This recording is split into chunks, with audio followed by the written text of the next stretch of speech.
Thunder! Boat racing is a thing, and you really won't find competition in that category when it comes to arcade gaming because one game covered that angle and I guess that was it. Just like the title card name of the episode said, this one is about Hydro Thunder. The good thing is they made boat racing more fun than, well, boat racing? They at least did it right, even though they had the genre cornered, and still do as far as I know. It was boat racing that had gigantic testicles made of molten adamantium and propelled by a modified 747 engine that had nitrous extride boosters.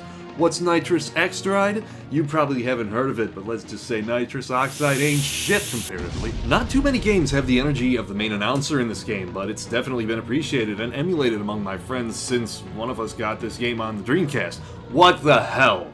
I swear at least 60% of arcade recalls have at least one mention of the Dreamcast. Maybe it was the final portal from the arcade to the home market.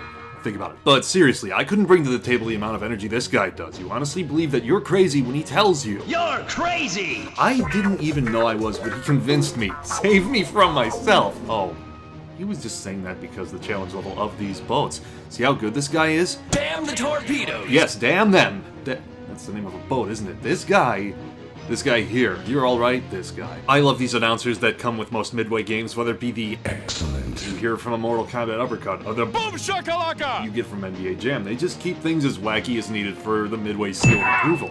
If professional sports had the announcer from Smash TV, I would be more inclined to watch them. Big money! Big prizes! I love it! But I don't, and I fear if I did, Arcade Recall would have never existed. Now, playing sports, that's a different subject. So, you want to race a boat, do you? Do you know all the nautical terms and have the funds to buy and keep a boat and enter all the races, which may be a fraction of the fun this game provides? No? Why not? America is in a golden age of prosperity. Luckily, Hydro Thunder has you covered. All the boats, all the tracks, and years worth of fun. Thunder! This week in Schlitzberg Boat Racing Emporium and Indoor Water Tracks, it's gonna be a Hydro Thunder storm. It's gonna be severe! All of your favorite monster boats will be in attendance for this mind-shattering experience. Testosterone is a must! You'll see some favorites such as Thresher, Tidal Bull, Razorback, Cutthroat, Midway, and Chumdinger. Racing at breakneck speeds through such locales as Nile Adventure, Thunder Park, Venice Canals, and the New York Disaster. Take a pace for the entire season, you'll only need the armrest. There's a boat in this game called Midway, but the company who made this is named Midway. Oh, I see what you did there.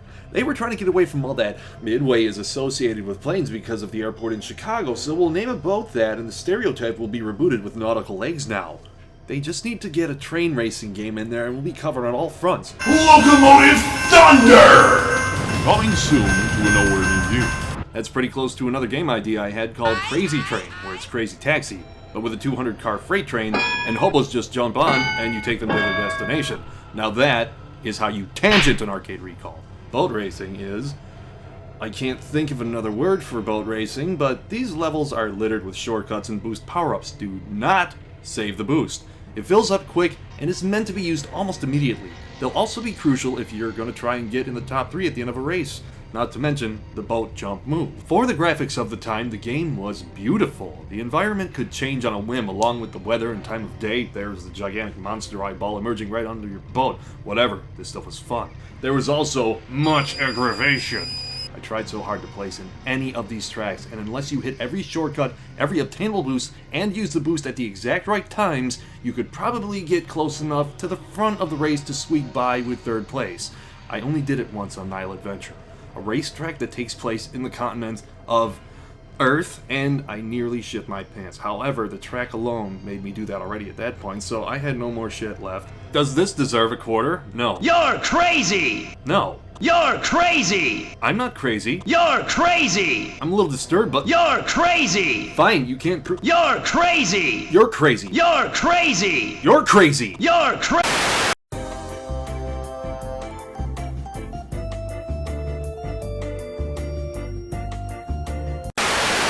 He's actually right, I am crazy. I said this didn't deserve a quarter. That was an accident. It does deserve a quarter. Bad hazard! I think that means he's happy now. If you can control a roller coaster, that's what most of the tracks feel like. One of the more memorable tracks was New York Disaster. The premise being a comet hits New York and most of the city gets flooded or destroyed. Let's boat race there. There was lots of familiar New York landmarks with twists and turns and drops from really high up. It's mostly insane and you have to race through it. Hey Midway, You are, or were, in Chicago, which has a gigantic lake next door. Where was our level? This was released in 1999. Ports and sequels? Yep, you had it coming home on Dreamcast, PlayStation, Nintendo 64, Windows PlayStation 2, Xbox, and GameCube. Sequels?